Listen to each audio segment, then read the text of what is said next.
Hello दोस्तों, मैं रंजीत चौरसिया आपका स्वागत करता हूं मेरे इस YouTube चैनल पे, जहां हम लोग बातें करते हैं फिजिक्स और केवल फिजिक्स की।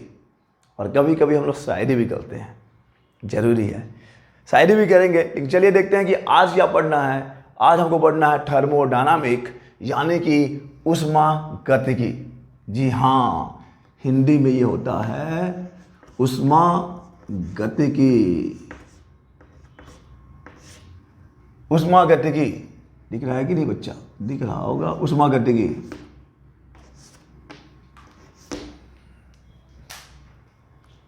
चौक भी क्या क्या देते हैं समझ में नहीं आता। थर्मोडायनामिक ऊष्मागतिकी, जरा इस शब्द पे फोकस करें, इस शब्द पे जरा ध्यान दें। ऊष्मागतिकी यानी कि ऊष्मा के गति की बात होगी। बिल्कुल सही, ऊष्मा के गति की बात होगी, ऊष्मा के प्रवाह की बात होगी। Thermodynamic, thermal means heat, dynamic means motion.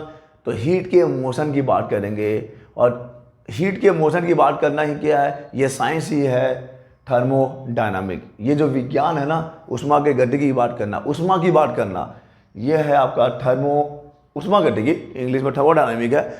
जरा परिभाषा को, जरा डेफिनेशन को और स्पेसिफिक करते हैं। एक्चुअली में ये थर्मोडायनामिक क्या है, अगर इसका प्रॉपर डेफिनेशन देखेंगे तो thermodynamic is branch of physics. बिल्कुल सही है, ब्रांच ऑफ फिजिक्स, भौतिकी की शाखा है। हमारे फिजिक्स पढ़ रहे हैं तो उसी का एक ब्रांच होगा। So thermodynamic is the branch of physics in which we study about the conversion of heat into other forms of energy. बिल्कुल सही, बिल्कुल सही। फिर इसमें रिपीट कर रहा है, क्या बोल रहा हूँ मैं बोल रहा है कि thermodynamic is the branch of physics in which we study about the conversion of heat into other forms of energy, mostly mechanical energy. सबसे जो मेन है हीट एनर्जी का मैकेनिकल एनर्जी में कन्वर्जन पढ़ा जाता है थर्मोडायनामिक के अंदर।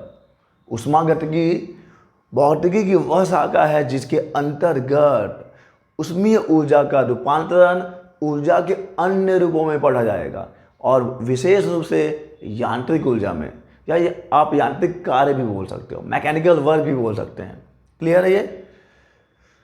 तो thermodynamic is the branch of physics जिसमें आपको पढ़ना है हीट एनर्जी का conversion other forms of energy में, मेनली मैकेनिकल एनर्जी में, मेनली मैकेनिकल वर्क में कन्वर्जन पढ़ना है इसके अंदर। ओके, सो ऊष्मागतिकी जो है वो ऊष्मीय ऊर्जा का रूपांतरण पढ़ना, इसके अंदर आपको ऊष्मीय ऊर्जा का रूपांतरण पढ़ना होता है, विशेष रूप से यांत्रिक ऊर्जा में। इसलिए हम लोग थर्मोडायनामिक को साइंस ऑफ ट्रांसफॉर्मेशन भी बोल सकते हैं। रूपांतरण का विज्ञान है ये। यहाँ पर बस यही होगा, हीट ऊर्जा मीन्स हीट एनर्जी, उसमें ऊर्जा का रूपांतरण पढ़ना है यहाँ पर, some other forms of energy. So I think कि थर्मोडायनामिक क्या है ये क्लियर हो गया होगा जिसको आपको पढ़ना है। Okay, thermodynamic is the branch of physics जिसमें आप बात करते हो हीट के कन्वर्जन की, some other forms of energy. इसमें अदर फॉर्म्स केमिकल एनर्जी भी हो सकता है, न्यूक्लियर एनर्जी भी हो सकता है, और जो भी अदर फॉर्म्स ऑफ एनर्जी हैं। लेकिन विशेष तौर से हम लोग बात करते हैं मैकेनिकल वर्क की। हीट को मैकेनिकल वर्क में कैसे कन्वर्ट करना है, या फिर इसका उल्टा भी, वर्क को हीट में कैसे कन्वर्ट करना है, काम ऊष्मा में कैसे बदलेगा और ऊष्मा कार्य में कैसे बदलेगा, इसकी बात करेंगे हम लोग थर्मोडायनामिक में। ओके, और थर्मोडायनामिक के जो लॉज हैं बहुत ही ज़्यादा फंडामेंटल हैं। दैट्स वाई फंडामेंटल मीन्स पूरा ये यूनिवर्सल है। That's why they are known as fundamental law of nature. एकदम प्रकृति के मूलभूत नियम हैं ये, जो इसके हम लोग नियम पढ़ेंगे इस वीडियो लेक्चर में। ये जो चैप्टर है इसमें थर्मोडायनामिक के लॉस ही पढ़ना है।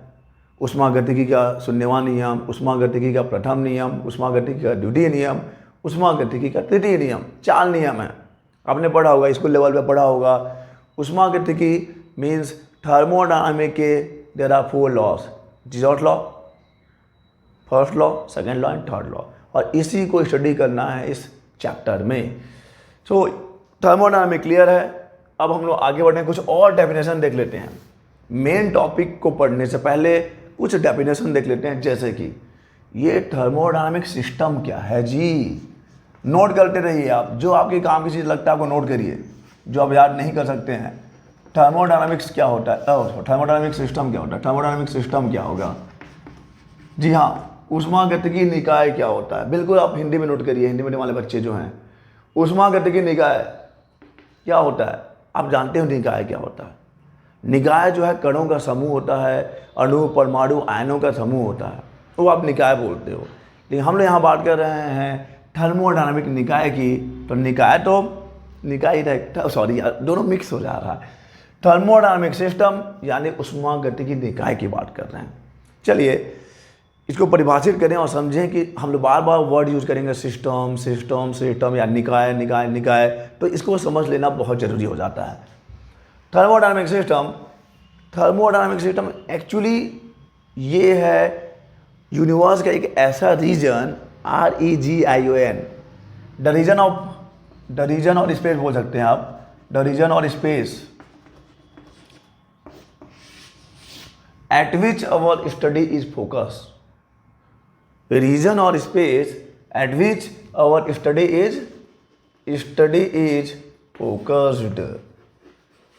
तो यूनिवर्स का एक ऐसा रीजन, एक ऐसा स्पेस जिस पे आपका स्टडी फोकस्ड है, मीन्स जिसके बारे में आपको पढ़ना है, जिसका आपको अध्ययन करना है। हिंदी मीडियम वालों के लिए क्या है कि देखिए ब्रह्मांड का एक ऐसा क्षेत्र, एक ऐसा छोटा सा एरिया, छोटा बड़ा कितना भी हो, ठीक है, एरिया जिसके बारे में आपको अध्ययन करना है, जिसके बारे में आपको अध्ययन करना है। और आप इसको कैसे बोल सकते हो, देखिए हमेशा रीजन और स्पेस की बात नहीं है, ये हो सकता है मास भी हो सकता है, ये मास भी हो सकता है, और ये मास सॉलिड लिक्विड और गैसियस भी हो सकता है। ओके, ये जो मास की बात कर रहे हैं ना, एक द्रव्यमान होगा, एकदम रीजन और स्पेस ले रहे हैं, तो उसमें कुछ तो मैटर होगा, कुछ तो द्रव्यमान होगा। द्रव्यमान होगा तो ये सॉलिड के फॉर्म में भी हो सकता है, लिक्विड के फॉर्म में भी हो सकता है, और गैसियस के फॉर्म में भी हो सकता है। तो कुल मिला के थर्मोडायनामिक सिस्टम रीजन है, स्पेस है यूनिवर्स का, जिसके बारे में हम लोग को पढ़ना है, जिसको हमने चुना है पढ़ने के लिए। वो मीन्स हमारा एरिया ऑफ इंटरेस्ट बन गया, चलो भाई इसके बारे में स्टडी करेंगे।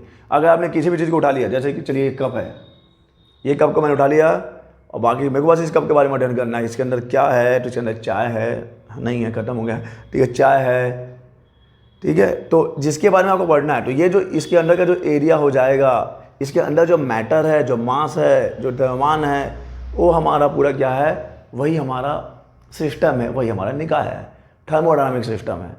अब देखिए बिल्कुल इसमें दिख रहा होगा आपको कि ठीक है, ओके सर जी, ये तो हो गया हमारा थर्मोडायनामिक सिस्टम। ये सब क्या है, इसको बोलते हैं सराउंडिंग। सिस्टम को छोड़ने के बाद जो भी बचता है, सिस्टम को छोड़ने के बाद जो भी बचेगा वो है SUN, सराउंडिंग है। ये बिल्कुल परिवेश बोलते हैं इसको, हिंदी में परिवेश है। सिस्टम को छोड़ने के बाद बाकी जो भी बचा वो परिवेश है, ठीक है सर। ये इसके अंदर वाले एरिया तो आपका सिस्टम हो गया, इसके अंदर का स्पेस आपका सिस्टम हो गया, इसके अंदर जो मैटर है वो सिस्टम में आ जाएगा, जो मास है तो द्रव्यमान है। लेकिन ये क्या है, जो ब्राउन कलर का, इसको बोल, देखिए ये क्या कर रहा है, इस निकाय को इस परिवेश से अलग कर रहा है, इस निकाय को इस परिवेश से अलग कर रहा है। मीन्स क्या, ये एक बाउंड्री है between system and surrounding. System और साउंड्री नहीं, बाउंड्री, सिस्टम और सराउंडिंग के बीच में एक पार्टीशन जो है, इसको बोलते हैं हम लोग बाउंड्री, BOUNDA, बाउंड्री। सीमा बोल सकते हैं आप, बाउंड्री में सीमा ही तो होगा, एक सीमा, बाउंड्री तो बाउंड्री बोलिए, कोई दिक्कत नहीं। ओके, तो आई थिंक आपको क्लियर है कि what is system, thermodynamic system, what is परिवेश मीन्स सराउंडिंग, एंड बाउंड्री। अब ये बाउंड्री फिक्स्ड भी हो सकता है, इन दिस केस ये फिक्स्ड है, और ये मूवेबल भी हो सकता है। ये फिक्स्ड भी हो सकता है, ये मूवेबल भी हो सकता है। मूवेबल के लिए आपको बचपन से एग्जाम्पल क्या उड़ाते हैं, चलिए आपके पास एक सिलेंडर है, सिलेंडर में ये पिस्टन हो गया, इसके अंदर गैस होगा, ये पिस्टन जो है घर्षण रहित है, फ्रिक्शनलेस है, एंड इट कैन मूव, ऊपर नीचे ये पिस्टन हो सकता है, ये पिस्टन ऊपर नीचे हो सकता है। तो ये जो इसके अंदर है वही तो आपका थर्मोडायनामिक सिस्टम है। बाहर की चीज़ें आपकी सराउंडिंग है। आप हिंदी मीडियम वाले बच्चे भी ज़्यादा कोशिश करते हैं कि आप टर्म्स जो हैं इंग्लिश वाले यूज़ करो। समझते तो हिंदी में ही हैं, समझना हिंदी में बहुत ही अच्छा है, लेकिन टर्म्स जो शब्द है ना उसको आप इंग्लिश में यूज़ करो, जिससे कि आगे प्रॉब्लम ना हो। क्योंकि हर जगह आपको परिवेश और निकाय सुनने को आजकल नहीं मिलेगा। अब ये चीज़ें धीरे धीरे लुप्त तो हो रही हैं, बोलना चाहिए। ठीक है। और डार्विन का सिद्धांत है ना कि जिस चीज़ का इस्तेमाल ना करो वो धीरे धीरे लुप्त हो जाती है। बंदर की पूंछ थी, हमारी नहीं है, तो यही है। तो धीरे धीरे लुप्त हो जाएंगी। तो आपको फोकस करना है आपको कि इंग्लिश वाले शब्दों का चयन किया जाए, बाकी समझना हिंदी में है, कोई दिक्कत नहीं, आप लिखिए। तो ये आपका सिस्टम हो जाएगा। इसको छोड़ने के बाद जो बचा वो सराउंडिंग हो जाएगा। यही तो बाउंड्री है, ये पूरा ये बाउंड्री हो जाएगा। और ये बाउंड्री कैन मूव। देखो ये सिलेंडर तो नहीं फैल रहा, लेकिन ये पिस्टन ऊपर नीचे खिसक सकता है। ये पिस्टन तो बाउंड्री, ये भी तो एक बाउंड्री ही है ना, तो ये भी ऊपर नीचे ये हो जाएगा। ये इसको आप फिक्स्ड बोल सकते हो, और ये मूवेबल है, चलितमान है। ओके, तो ये था सिस्टम। और अब हम लोग बात कर रहे हैं टाइप्स ऑफ सिस्टम की। जी बिल्कुल, एक छोटा सा रिवीजन, क्विक रिवीजन दे रहा हूँ मैं आपको, जो आपने ऑलरेडी क्लास 11 के फिजिक्स में पढ़ा है। उष्मागतिकी चैप्टर था वहाँ पर, थर्मोडायनामिक। तो यहाँ पे केवल एक क्विक छोटा सा रिवीजन है, बाकी जो हम लोग मेन टॉपिक है उसको डिस्कस करेंगे जी अच्छे से। सिस्टम, थर्मोडायनामिक सिस्टम कितना टाइप का होगा? थर्मोडायनामिक सिस्टम होता है कितना टाइप का? ये होता है 3 टाइप का। ये होता है 3 टाइप का।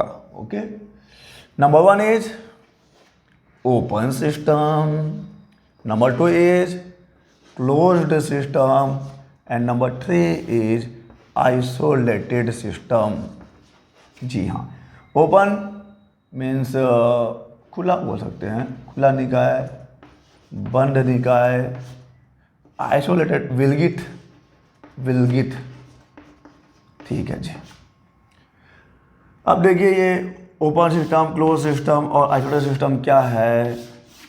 ठीक है, आप राइटिंग में ध्यान मत दीजिए, आप बस मेरे बोले गए शब्दों और उसके अर्थ को समझिए, कॉन्सेप्ट को समझिए। राइटिंग कॉम्पिटिशन थोड़ी हो रहा है। ओपन सिस्टम और खुला जो निकाय है, देखिए एक होता है द्रव्यमान और एक होता है एनर्जी। बिल्कुल, मास स्पेस लेता है, जगह घेरता है, और इसको आप टच कर सकते हो, छू सकते हो, अपने इंद्रियों से इसको ज्ञान कर सकते हो। मास, एनर्जी दिखता नहीं है, एनर्जी दिखता नहीं है, पता नहीं, स्पेस में नहीं लेता है, होगा एनर्जी बिल्कुल आसपास है। तो देखिए ओपन निकाय उसको बोलेंगे, ओपन निकाय नहीं, खुला निकाय और ओपन सिस्टम उसको बोलेंगे जिसमें कि सिस्टम और सराउंडिंग के बीच में मास का भी एक्सचेंज हो, एनर्जी का भी एक्सचेंज हो। मीन्स आना जाना लगा रहना चाहिए, मास और एनर्जी का आना जाना लगा रहना चाहिए। तो मीन्स एक्सचेंज हो सकता है सिस्टम और सराउंडिंग के बीच में। अगर मास और एनर्जी दोनों का एक्सचेंज हो सकता है, द्रव्यमान और ऊर्जा दोनों का आदान प्रदान हो सकता है, तो खुला है भाई, खुला है दरवाजा। बाबा जी का आइए जाइए, कोई दिक्कत नहीं है, कोई रोक टोक नहीं होगा, मास और एनर्जी का एक्सचेंज हो सकता है। क्लोज्ड में क्या होगा? मास का एक्सचेंज नहीं होगा, केवल एनर्जी का एक्सचेंज होता है। क्लोज्ड मतलब पूरा क्लोज्ड नहीं हुआ है। एनर्जी यानी ऊर्जा का आदान प्रदान संभव है। निकाय और परिवेश के बीच में ऊर्जा का आदान प्रदान संभव होता है, द्रव्यमान का नहीं होता। क्लोज्ड सिस्टम में मास और एनर्जी मास का एक्सचेंज नहीं होगा, एनर्जी का एक्सचेंज होता है। ये होता है आपका क्लोज्ड। आइसोलेटेड, देखिए अभी कोविड-19 का दौर चल रहा है जब मैं ये वीडियो रिकॉर्ड कर रहा हूँ, और इस समय आपको बहुत ही सुनने को मिल रहा है कि आइसोलेट हो जाओ। अगर कोई लक्षण दिख रहा है तो आइसोलेट मीन्स क्या है? संपर्क पूरा कट कर दीजिए, यानी कि न तो मास का एक्सचेंज, न एनर्जी का एक्सचेंज, न तो द्रव्यमान का आदान प्रदान होगा, और न ही किसका? ऊर्जा का आदान प्रदान होगा। तो ये हो गया थर्मोडायनामिक सिस्टम के प्रकार। ठीक है, बिल्कुल सही है। तो ये तो हो गए आपके ऊष्मागतिकी निकाय के प्रकार। चलिए और आगे आपको कुछ चीज़ें और पढ़ाते हैं, जैसे कि थर्मोडायनामिकल कोऑर्डिनेट्स की बात करते हैं।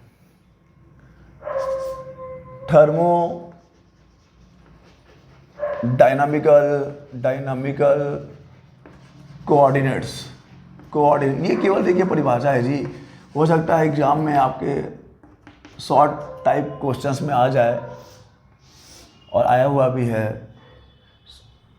थर्मोडायनामिकल कोऑर्डिनेट्स, पहले तो आप कोऑर्डिनेट समझ लीजिए, निर्देशांक जिसको बोलते हो आप। जब आप मैकेनिक्स यांत्रिकी क्या पढ़ते हो, जब आप यांत्रिकी पढ़ते हो तो किसी भी ऑब्जेक्ट का पोजीशन बताने के लिए अगर आप कोऑर्डिनेट समझ जाओगे तो थर्मोडायनामिकल कोऑर्डिनेट भी समझ जाओगे, कोई दिक्कत नहीं है, कोई इशू ही नहीं है।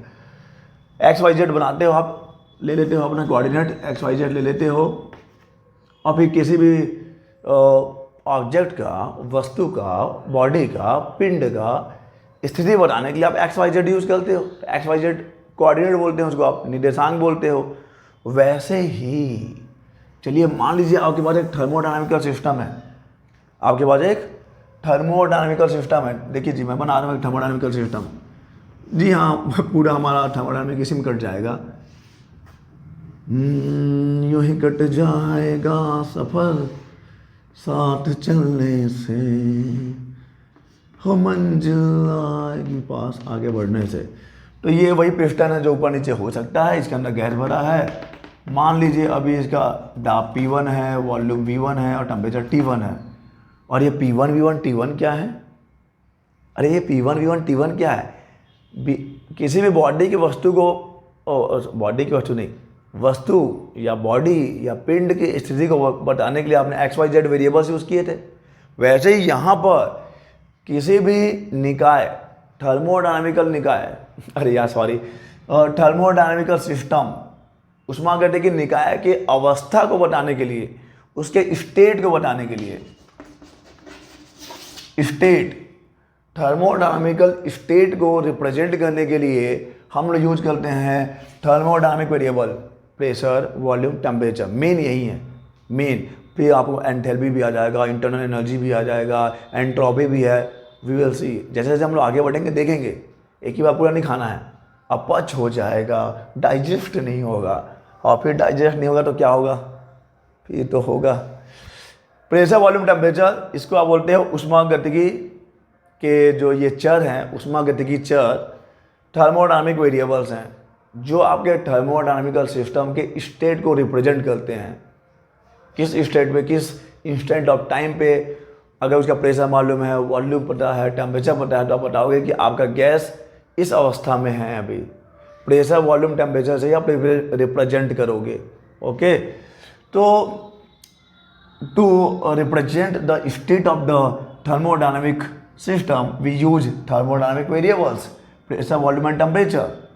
ऊष्मागतिकी जो निकाय है उसकी अवस्था को प्रदर्शित करने के लिए हम लोग इन चरों का इस्तेमाल करेंगे, प्रेशर, वॉल्यूम और टेम्परेचर। और यही तो थर्मोडायनामिकल कोऑर्डिनेट्स हैं, ये जो अरे यही तो थर्मोडायनामिकल स्टेट कोऑर्डिनेट्स हैं। जैसे वहाँ एक्स वाई जेड था, यहाँ पी वी टी है, प्रेशर, वॉल्यूम, टेम्परेचर। इसी को आप थर्मोडायनामिक वेरिएबल्स भी बोलोगे। Okay, so these are the, इतने ही नहीं है और भी है, लेकिन बेसिक यही है, प्रेशर, वॉल्यूम और टेम्परेचर के हेल्प से आप किसी भी थर्मोडायनामिकल सिस्टम के स्टेट को रिप्रेजेंट कर सकते हो। ओके, अगर आपको एक प्रॉपर डेफिनेशन चाहिए तो आप लिख सकते हो the quantities required for the complete knowledge. लिखिए, अगर आपको एक कंप्लीट डेफिनेशन चाहिए तो the quantities required for the complete knowledge. लेकिन हम लोग ये सब ना डेफिनेशन लिख के टाइम वेस्ट नहीं कर सकते, मैं भी लिख दे रहा हूँ, स्टार्टिंग है तो। The quantities required for the complete knowledge of thermodynamic state of thermodynamic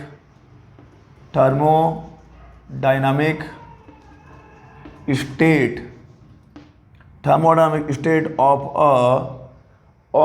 a system.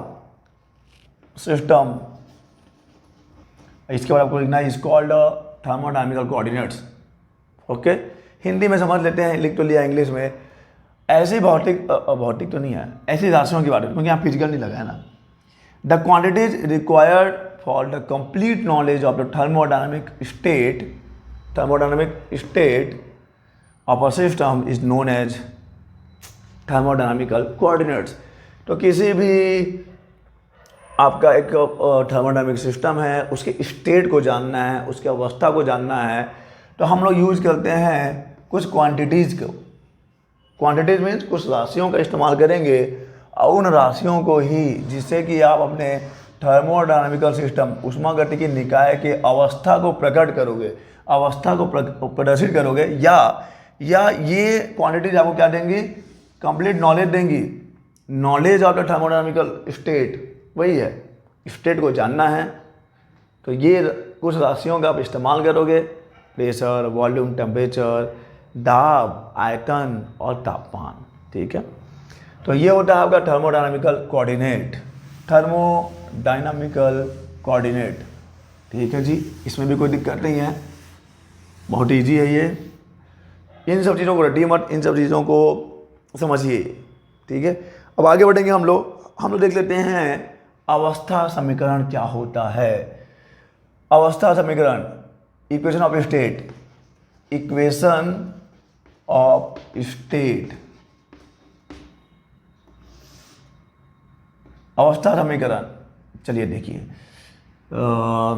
हम लोगों ने P V equal to R T के बारे में पढ़ा है, हम लोगों ने P plus a upon V square और यहाँ पे V minus b equal to R T के बारे में पढ़ा है, बिल्कुल पढ़ा होगा। P plus a upon V square, V minus b equal to R T, ये वॉन डर वाल्स इक्वेशन है और ये आदर्श गैस समीकरण है। ये वॉन डर वाल्स समीकरण है, ये आदर्श गैस समीकरण है। Ideal gas equation and van der Waals equation ये रियल गैसों के लिए होता है। ये क्या करते हैं, ये जो इक्वेशन आप ऐसे इक्वेशन आप यूज़ कर रहे हो, इन समीकरणों का इस्तेमाल क्या करते हो, जो भी आपका थर्मोडायनामिकल सिस्टम है उसके किसी भी स्टेट पे जो थर्मोडायनामिक वेरिएबल्स हैं उसमें रिलेशन बताने के लिए। जैसे कि चलिए मान लीजिए मैं ले लेता हूँ यहाँ पर, ये कोई स्टेट है, एक्चुअली मैं अभी इसका कर्व या ग्राफ में नहीं पढ़ा रहा हूँ, मैंने नहीं पढ़ाया है इंडिकेटर डायग्राम, इसलिए मैं इसका यूज़ नहीं करना चाह रहा था, लेकिन चलो ठीक है, ऐसा चलो हो रहा है कुछ, इसके बारे में पढ़ेंगे क्या हो रहा है। तो ये जो किसी भी इंस्टेंट ऑफ टाइम पे, किसी भी क्षण, किसी भी अवस्था पर उसके जो चर होंगे, जो ऊष्मागतिकी चर हैं या ऊष्मागतिकी आप निर्देशांक बोल सकते हो, प्रेशर, वॉल्यूम, टेम्परेचर, उसमें संबंध बताने के लिए हम लोग जो समीकरण यूज करते हैं, ओके, उसी को आप बोलते हो equation of state. Equation of state यानी अवस्था समीकरण, हिंदी में ये होता है अवस्था समीकरण। तो देखिए कैसे समझना है, समझना नहीं है, बस ये चीज़ों को पता होना चाहिए। इक्वेशन ऑफ स्टेट क्या होता है, इक्वेशन ऑफ स्टेट किसी भी इंस्टेंट पर जो आपका थर्मोडायनामिकल सिस्टम है उसके स्टेट को रिप्रेजेंट करने के लिए, या उस स्टेट पर जो थर्मोडायनामिक वेरिएबल्स हैं उसमें रिलेशन शो करने के लिए जो हम लोग इक्वेशन यूज करते हैं, उसी को बोलते हैं आप अवस्था समीकरण यानी कि equation of state, equation of state. Okay, तो आई थिंक आपको क्लियर हो जाएगा। लेकिन ये तो कांस्टेंट है और आर तो कांस्टेंट है, आर तो क्या है, यूनिवर्सल गैस कांस्टेंट है, सार्वत्रिक गैस नियतांक है। पीवीटी, इसमें भी दो होंगे आपके, और दो प्रकार के चर होते हैं ना, स्वतंत्र और परतंत्र। तो दो होंगे स्वतंत्र और एक होगा परतंत्र, दो स्वतंत्र होंगे और एक, वो देखेंगे हम लोग जैसे जैसे इस चैप्टर में आगे बढ़ेंगे हम लोग देखेंगे, ठीक है। तो ये था आपका अवस्था समीकरण। और अब देखिए मैं आपको पढ़ा दूँ, पहले इंडिकेटर लाइन पढ़ा दूँ, पहले प्रोसेस पढ़ा दूँ। पहले आप पढ़ लीजिए कि ये प्रोसेस क्या होता है, चलिए प्रोसेस पढ़ लीजिए, प्रोसेस क्या होता है। और हम लोग बात कर रहे हैं प्रक्रम की, प्रक्रम हिंदी में होता है प्रक्रम, प्रोसेस यानी कि प्रक्रम। प्रोसेस क्या होगा, चलिए मैं फिर आपको नहीं बताऊंगा कि मैंने ये क्या बनाया है, नहीं बताऊंगा ये क्या है। चलिए ये मान लीजिए ये x है और ये y है, x y दो x होते हैं, मैं यहाँ पे p ले रहा हूँ, यहाँ पे v ले रहा हूँ, यहाँ पे प्रेशर, यहाँ पे वॉल्यूम ले लिया है, इतना समझिए, दो चर हैं, एक पी और एक वी, टेम्परेचर भी एक है। तो अब देखो, मान लो आपका किसी भी टाइम पर जो आपका निकाय है वो यहाँ पर है, उसकी अवस्था ये है। आपके थर्मोडायनामिकल सिस्टम का अब जो स्टेट है वो ये है, और उसमें अब चेंज होता है, टाइम से प्रेशर चेंज हो रहा है, टाइम से वॉल्यूम चेंज हो रहा है, टाइम से टेम्परेचर चेंज हो रहा है।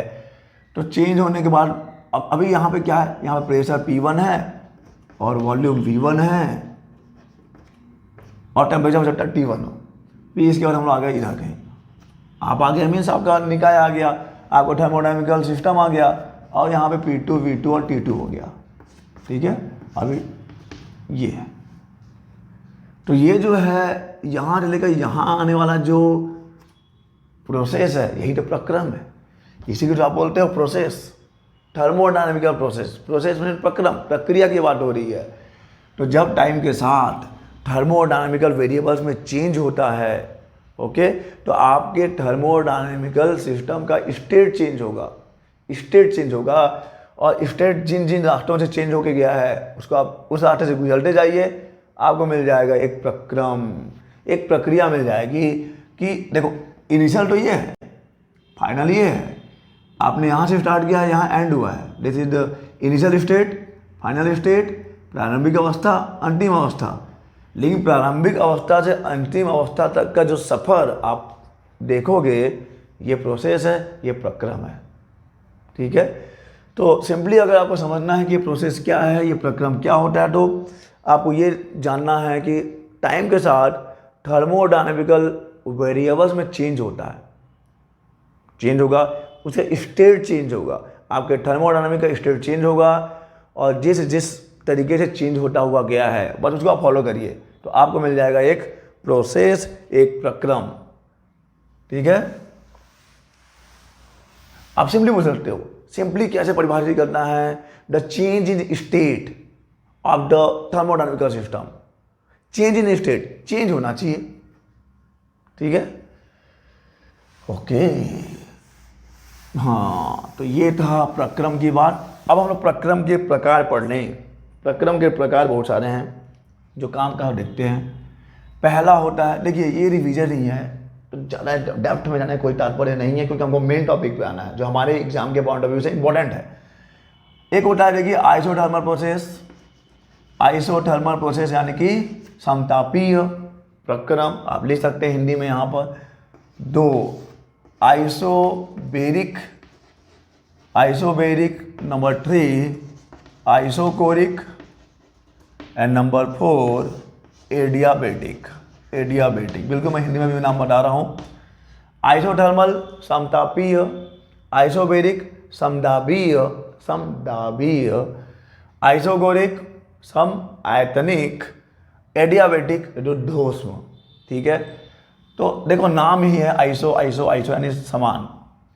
Isothermal means temperature is constant, isobaric means pressure is constant, isochoric means volume is constant, और एडियाबेटिक जो प्रोसेस होता है इसमें बिल्कुल भी हीट का एक्सचेंज नहीं होता, सिस्टम और सराउंडिंग के बीच में हीट का एक्सचेंज नहीं होता। चलिए एक क्विक, एक जल्दी से मैं बता दूं, इसका इंट्रोडक्शन दे दूं। आइसोथर्मल प्रोसेस या फिर समतापी प्रक्रम एक ऐसा प्रक्रम जिसमें कि आपके निकाय का, आपके थर्मोडायनामिकल सिस्टम का तापमान, टेम्परेचर चेंज नहीं होगा, टेम्परेचर में परिवर्तन नहीं होगा। बाकी सब चीज़ें हो सकती हैं बदल रही हो, प्रेशर बदल रहा हो, वॉल्यूम चेंज हो रहा हो, ठीक है, लेकिन टेम्परेचर कांस्टेंट रहना है भाई। टेम्परेचर कांस्टेंट होगा, और टेम्परेचर इस शर्त का पालन होना चाहिए कि तापमान नियत होना चाहिए, तापमान में कोई परिवर्तन न हो। प्रेशर इज कांस्टेंट, तो आइसोबेरिक हो जाएगा। जो प्रक्रम हो रहा है, प्रक्रिया चलती रही है, प्रक्रिया चलना चाहिए, मीन्स थर्मोडायनामिकल स्टेट में चेंज होना चाहिए, अवस्था में चेंज होना चाहिए। शर्त क्या है, शर्त ये रख दिया है कि भाई प्रेशर जो है वो नियत रहे, कांस्टेंट रहे। शर्त है भाई, ज़िंदगी में बहुत सारी शर्तें हैं जिनको मानना है, ठीक है। तो देखिए शर्त पर एक, अगर हम शायरी कहें अभी ऑन द स्पॉट कहें तो क्या है कि उसने मिलने का वादा तो किया है, लेकिन इस शर्त पर उसने मिलने का वादा तो किया है, लेकिन इस शर्त पर कि मैं आऊँगी पर जल्दी चली जाऊँगी। अरे यार ये क्या बात हुआ सर, आप पका दिए इंटरटेनमेंट के लिए बस, इंटरटेनमेंट के लिए बस। ठीक है जी। आइसोथर्मल टेम्परेचर कांस्टेंट है, आइसोबेरिक में प्रेशर कांस्टेंट है, आइसोकोरिक कोरिक आप क्यूबिक यूज़ करते हो ना, तो ये आपका आयतन कांस्टेंट होना चाहिए, आयतन कांस्टेंट होगा। Adiabatic del Q equal to 0, इसमें निकाय और जो आपका परिवेश है इन दोनों के बीच में ऊष्मा का कोई भी लेना देना नहीं है, बिल्कुल भी आदान प्रदान नहीं चलता है। There is no exchange of heat in this process. System और सराउंडिंग के बीच में ऊष्मा, इसको कोई मतलब ही नहीं है। आप टेम्परेचर चेंज करो, प्रेशर चेंज कर लो, वॉल्यूम चेंज कर लो, लेकिन भाई ऊष्मा का आदान प्रदान नहीं करना, बहुत मारूंगा नहीं तो, ऊष्मा का आदान प्रदान नहीं होना चाहिए। तो ये थे आपके थर्मोडायनामिकल प्रोसेस, आइसोथर्मल, आइसोबेरिक, आइसोकोरिक और एडियाबेटिक। ठीक है, हम लोग देखेंगे इसके इस वाले प्रोसेस के लिए जो इक्वेशन ऑफ स्टेट होता है, जो अवस्था समीकरण है, उसको देखेंगे हम लोग। तो ये था आपका इंट्रोडक्शन। और अब हम लोग आते हैं इंडिकेटर डायग्राम।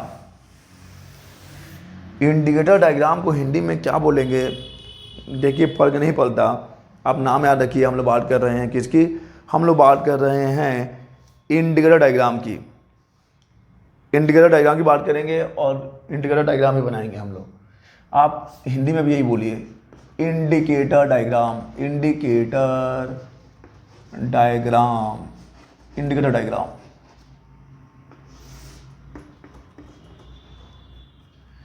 इंडिकेटर डायग्राम, इसको सिंपली आप पीवी डायग्राम बोलो ना यार, काहे के लिए ज़्यादा कॉम्प्लिकेट कर रहे हो।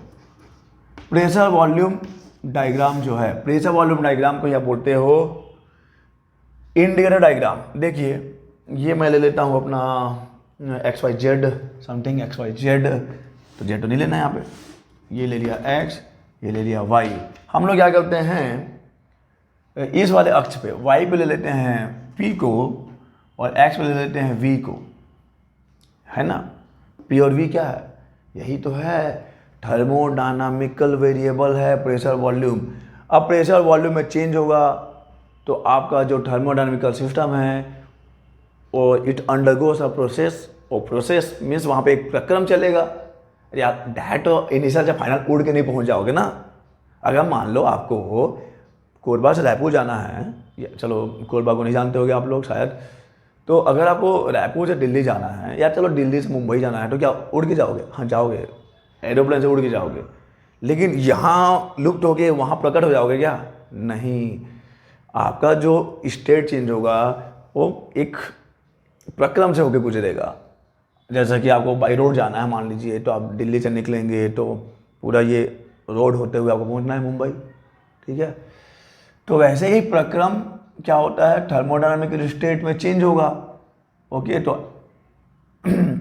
जब हम उस चेंज को, या आप सिंपली बोलो, जब एक अक्ष पे हम लोग P ले लेंगे, दूसरे पे V ले लेंगे, एक्सिस पे एक पे आपको Y पे आपको दाब ले लेना है, X पे आपको आयतन ले लेना है, और जब आप किसी प्रक्रम को, थर्मोडायनामिकल जो प्रोसेस है उसको रिप्रेजेंट करोगे, तो ये डायग्राम ही बोला जाता है इंडिकेटर डायग्राम। इंडिकेटर डायग्राम, ठीक है, इंडिकेटर डायग्राम। यहाँ का P1 V1 है, यहाँ का P2 V2 है, ठीक है, ठीक है। So this is indicator diagram. आपको अपने थर्मोडायनामिकल प्रोसेस को ग्राफिकली मीन्स ग्राफ कर्व के फॉर्म में, वक्र के फॉर्म में आपने रिप्रेजेंट किया।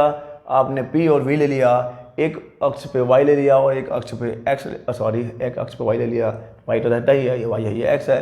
Y वाले पे आपने P ले लिया, दाब ले लिया है, और यहाँ पे आपने V ले लिया है। तो अब जैसे जैसे चेंज होगा उस चेंज को आप दर्शाते जाएंगे, आपको एक वक्र मिल जाएगा, आपको एक कर्व मिल जाएगा।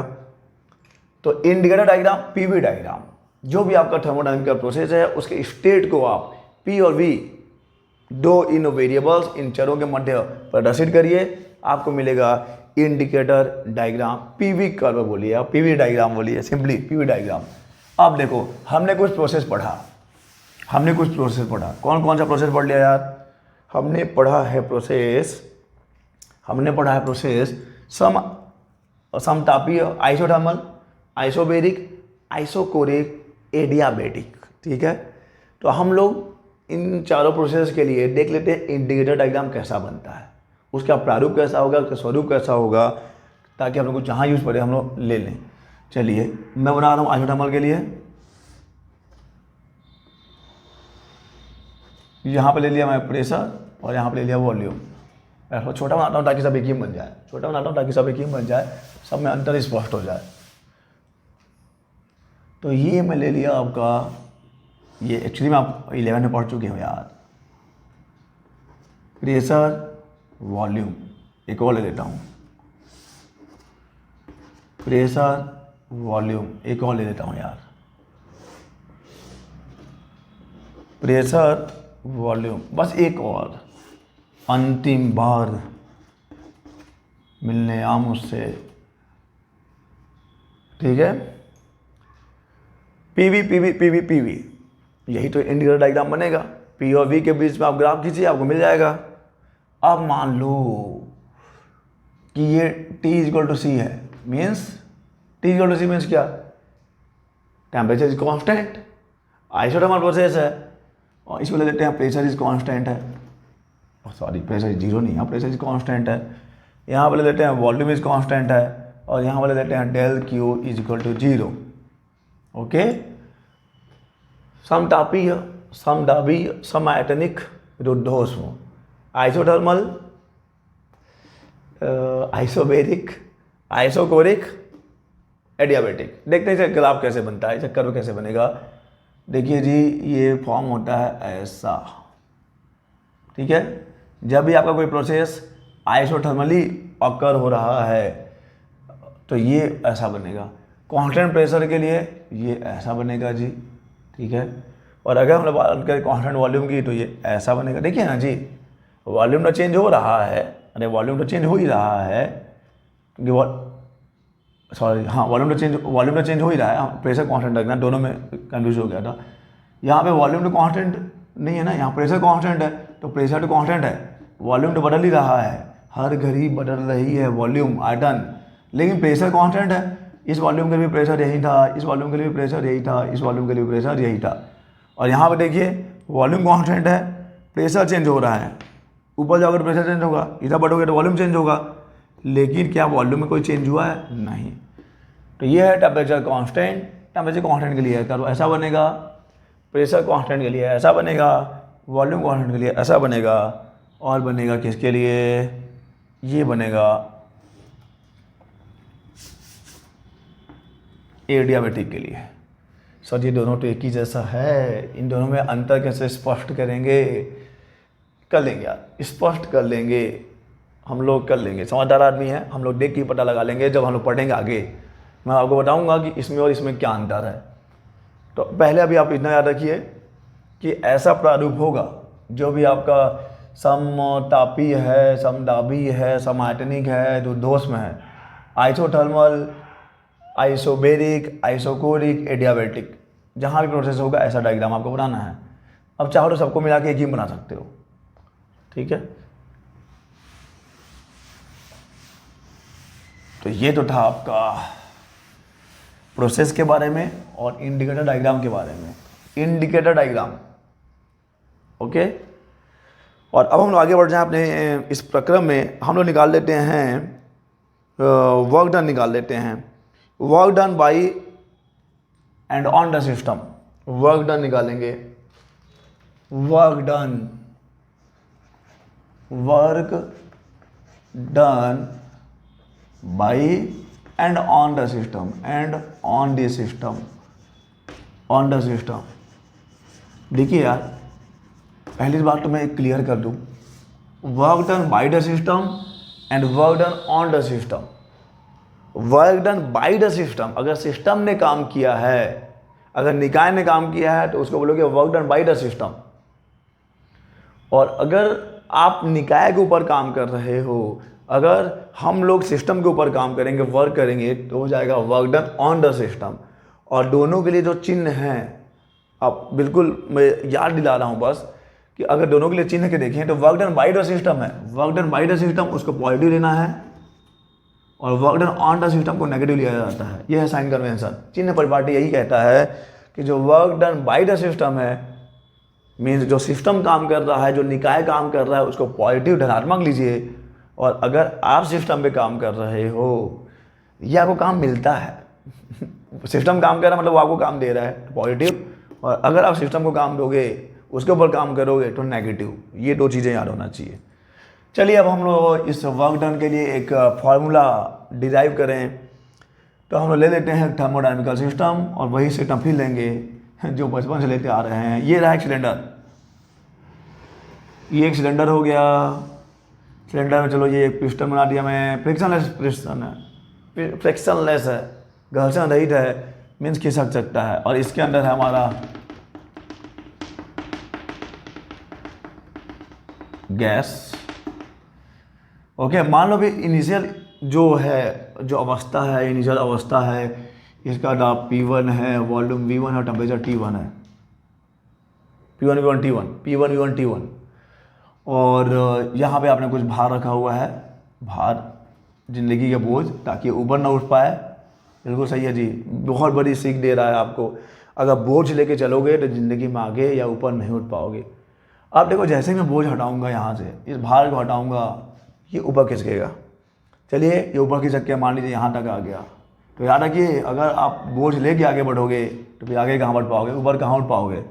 हल्का करिए, जो भी दर्द, जो भी तकलीफें, जो भी अरमान का दबा हुआ एक बोझ है, उसको हटाइए और आगे बढ़िए।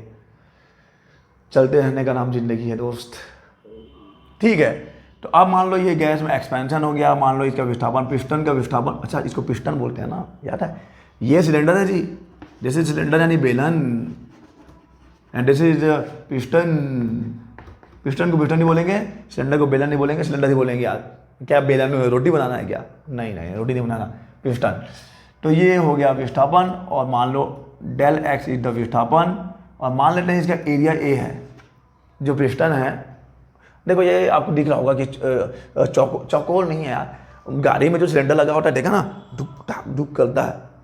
ऐसा ऐसा देखा होगा कभी, गाड़ी वाड़ी बनवाने जाइए, इंजन खुलवाइए, उसमें आपको पिस्टन मिलेगा और सिलेंडर भी मिलेगा। तो ऐसा एक कैसा बोलूँ मैं, चलो मान लो कि कैसे बोलूँगा मैं, ऐसा रहेगा। और फिर उसमें फिर पिस्टन धक धक धक करता है, धक धक धक दिल नहीं करता है, ऊपर नीचे होता है। यहीं से जो हम लोग ऊर्जा मिलते हैं, जानते हो जो इसी को क्यों लेते हैं? अरे पूरे जितने भी गाड़ी है, बस है, कार है, ट्रक है, मोटर है, सब में पिस्टन और सिलेंडर में होता है, सबके इंजन में ही होता है। यहीं से तो काम मिलता है हम लोग को, यहीं से तो उष्मा जो है, अरे यही तो वो फैक्ट्री है जहाँ पे उष्मा कार्य के रूप में परिवर्तित होती है। ठीक है, तो डेल एक्स एरिया ए हो गया। चलिए ठीक है। अच्छा, अब मान लो जब इसमें ये जब ऊपर खिसक गया है, तो इसका जो चेंज हुआ है P1 P2 V2 T2 हो गया है, P2 V2 T2। Okay, P2 V2 T2 विस्थापन डेल एक्स है। अब हम लोग देखिए काल निकालना, मैं पहले बता दूँ क्या क्या चीज़ें हैं। आपके पास सिलेंडर है, आपके पास पिस्टन है, इनिशियली जो इसका स्टेट है, जो अवस्था है वो P1 V1 T1 है, उसमें कुछ चेंज होता है। एक्चुअली में यहाँ पे एक्सपेंशन हो रहा है प्रसार हो रहा है, ऊपर उठ रहा है ना, प्रसार हो रहा है। तो मैं इसका एक इंडिकेटर डायग्राम में बनाई दूँ, इसका तो आपको पहले पढ़ा दिया है। इंडिकेटर डायग्राम बनाई दूँ अगर मैं, तो देख लीजिए इंडिकेटर डायग्राम कैसे बनता है जी। ठीक है, अभी प्रेशर देखिए, वॉल्यूम जितना ये दबा था तो कंप्रेस था, संपीड था, तो प्रेशर ज़्यादा वॉल्यूम कम, प्रेशर ज़्यादा वॉल्यूम कम। इसमें प्रसार हुआ तो प्रेशर क्या हो जाएगा, प्रेशर घट जाएगा, प्रेशर घट जाएगा। यहाँ पे आ गए, यहाँ का वॉल्यूम, यहाँ का ये देखिए दाब, तो ये हो जाएगा आपका। चलो ये हो गया P1 V1, ये हो गया P2 V2। ठीक है, P1 V1 P2 V2, P1 V1 P2 V2। तो ये इस प्रक्रम का वैसे समझा सकते हो। लेकिन हम लोग अभी जो फॉर्मूला डिराइव करेंगे, हम लोग जो फॉर्मूला उत्पन्न करेंगे, हम लोग ये मानेंगे कि चलिए दाब लगभग कांस्टेंट है, दाब नियत है, प्रेशर इज ऑलमोस्ट कांस्टेंट, उसकी हम लोग बात करेंगे, उसके बेसिस पे हम लोग फॉर्मूला डिराइव करेंगे। तो चलिए हम लोग को काम निकालना है। हम लोग जानते हैं वर्क क्या होता है, वर्क होता है force into displacement. Force into displacement, कार्य बराबर होता है बल इंटू विस्थापन। यहाँ पे कितना बल लग रहा है जी, यहाँ पे कितना बल लग रहा है, मैं बोल दिया हूँ कि प्रेशर को आपको ऑलमोस्ट कांस्टेंट लेना है। मेन जो चेंज हो रहा है वॉल्यूम में चेंज हो रहा है, प्रेशर में कोई ज़्यादा चेंज नहीं है, दाब में कोई अभूतपूर्व परिवर्तन नहीं है। फोर्स के लिए आप क्या करोगे, हम लोग जानते हैं कि प्रेशर जो होता है, प्रेशर होता है फोर्स अपॉन एरिया, दाब बल बटा क्षेत्रफल। यहाँ से हम लोग बल निकालेंगे, एम इंटू ए नहीं लगाना है, क्योंकि यहाँ पे द्रव्यमान इंटू त्वरण नहीं है, कोई गति नहीं हो रहा है ऐसा जो आप यहाँ पे एम इंटू ए लगा दोगे। यहाँ पे प्रेशर वाला जो बल है तो ये हो जाएगा, फोर्स को हम लिख सकते हैं जो pressure into area into displacement, ठीक है। दाब क्षेत्रफल विस्थापन, सही है, बिल्कुल सही है। प्रेशर आप मान लीजिए P हमने कांस्टेंट लिया है, ज़्यादा कोई चेंजेस नहीं है, तो P एरिया के लिए हम लोग मान, पिस्टन के एरिया कितना है A, और डिस्प्लेसमेंट कितना हुआ, डिस्प्लेसमेंट हुआ del X, displacement del X. अब कुछ भी लो अपने मन से, डेल एक्स लो, डेल वाई लो, डेल जेड लो, ये आपका प्रॉब्लम है, डेल एक्स।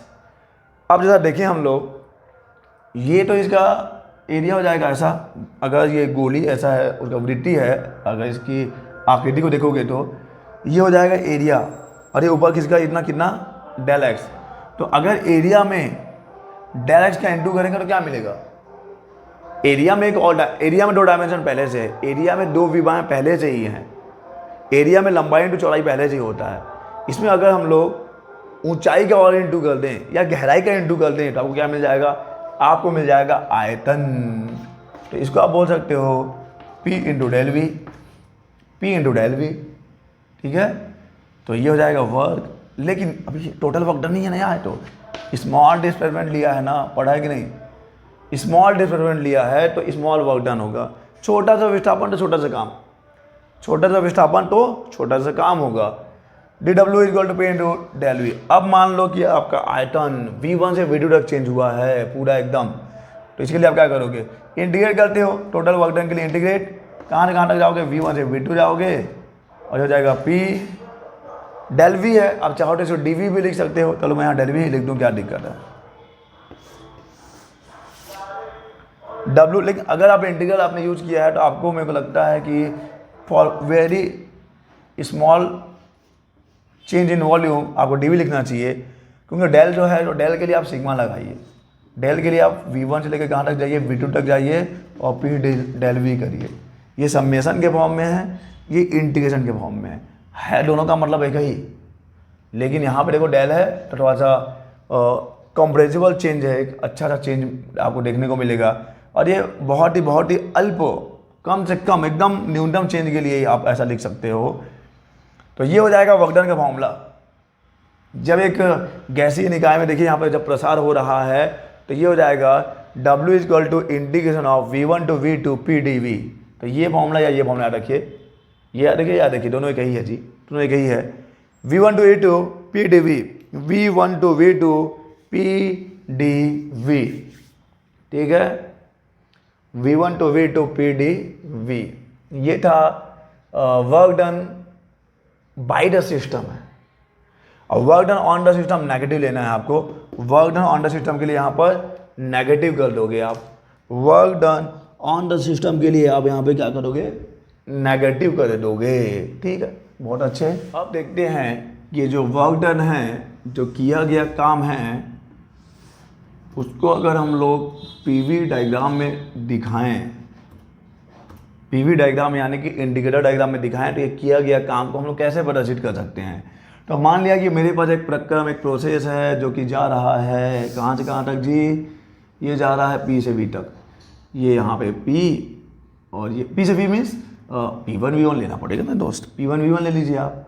तो यहाँ का वॉल्यूम है V1, यहाँ का वॉल्यूम है, अरे यहाँ का दाब है ना, यहाँ का दाब है P1, और जब यहाँ पहुँचा है आपका प्रक्रम, तो यहाँ का चीज़ बनाने के चक्कर में भी बहुत गंदा बनता है। ये है P2 और ये है V2, P1 V2 V1 V2, clear है ये। तो ये यहाँ से लेके पूरा ये एक प्रक्रम को दिखा रहा है। अब हम लोग क्या करें, इस पूरे प्रक्रम को छोटे छोटे भागों में ज़रा डिवाइड कर लें।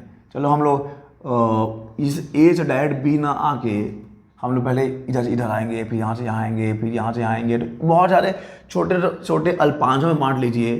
चलो बांट लिया ऐसा करके, ये बांट लिया, चलो ये भी उसके बराबर ही है।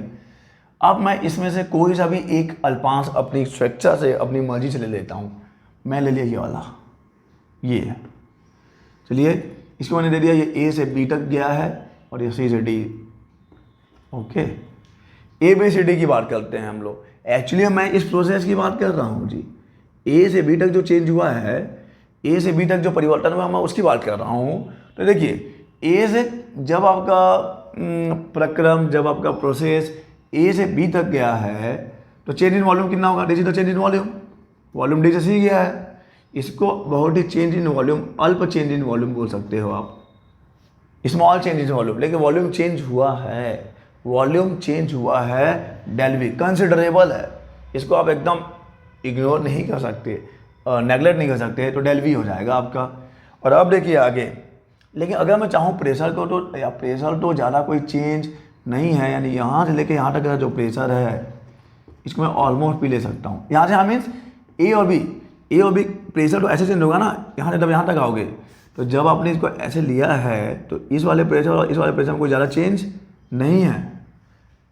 ए और बी के प्रेशर में ज़्यादा कोई अंतर नहीं है, तो ए और बी दोनों ही अवस्थाओं के लिए, दोनों ही स्टेट के लिए हम लोग प्रेशर को ऑलमोस्ट कांस्टेंट मान सकते हैं, ऑलमोस्ट कांस्टेंट मान सकते हैं। और अभी हमने डेल डब्ल्यू का फॉर्मूला डिराइव किया है। डेल डब्ल्यू क्या डिराइव किया है? P into del V means P into V two minus V one derive किया है, बिल्कुल डिराइव किया है जी। तो यहाँ पर अगर मैं देखूँ पी के लिए क्या लिखूँगा मैं? पी के लिए मैं लिख सकता हूँ, यहाँ पी को मैं ए बी या ए डी से दिखा सकता हूँ, सॉरी ए डी से दिखा सकता हूँ, ए डी। पी को किसे दिखाओगे आप? पी को दिखाओगे ए डी से। जो भी आपका फॉर्मूला है उसमें मैं इस ज्योमेट्रिकल वाले वैल्यू को रखूँगा। यहाँ पे मैंने जो कांस्टेंट प्रेशर पी है उसको किसे दिखाया? ए डी से। देखिए ना जी, यही तो ए डी है ना। ए डी ले सकते हो या सी बी भी ले सकते हो आप, क्योंकि दोनों में ज़्यादा कोई अंतर नहीं है। V two minus V one जिसको आप डेल वी बोल रहे हो, जिसको आप del V, sorry V two minus V one del V है, जिसको आप किसे दिखाओगे? सी डी या डी सी से दिखाओगे। बहुत बहुत सही।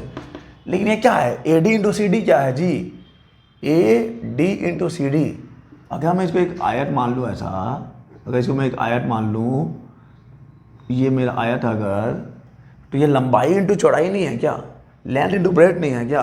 और अगर ये लेंथ इंटू ब्रेथ है, अगर ये लेंथ इंटू ब्रेथ है तो क्या हो जाएगा? This is the area of A B C D.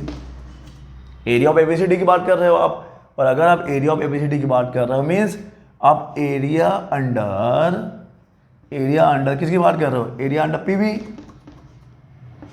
PV curve या पीवी डायग्राम बोल सकते हो आप, एरिया अंडर पीवी कर्व। अरे यार इस प्रोसेस के लिए तो यही है ना पीवी, इस प्रोसेस के लिए तो यही पीवी है। तो इसके नीचे की एरिया की बात कर रहे हैं हम लोग, पीवी जो कर्व मिला है उसके अंदर के एरिया की बात कर रहे हैं। इसका मतलब क्या हुआ? इसका मतलब ये हुआ कि अगर मैं PV, it means area under PV curve gives us क्या देता है जी? Area under PV curve gives us the work done, काम दे देगा। अगर आप पीवी जो डायग्राम है, पीवी वक्र के नीचे का अगर आप क्षेत्रफल ज्ञात कर लो, पीवी कर्व के नीचे का अगर आप क्षेत्रफल ज्ञात कर लो, तो आपको मिल जाएगा काम, कि कितना काम वहाँ पे हुआ है। वर्क डन मिल जाएगा, काम मिल जाएगा। अब अगर आपको टोटल वर्क डन निकालना है तो क्या करेंगे जी? अगर आपको यहाँ से पूरा यहाँ तक का वर्क डन चाहिए तो कुछ नहीं करेंगे, हम लोग पूरा इंटीग्रेट कर देंगे। कैसे इंटीग्रेट करेंगे? या फिर सिग्मा ले लीजिए। W के लिए हम लोग सिग्मा लगा देंगे, V1 से V2 तक जाएंगे, P डेल V हो जाएगा।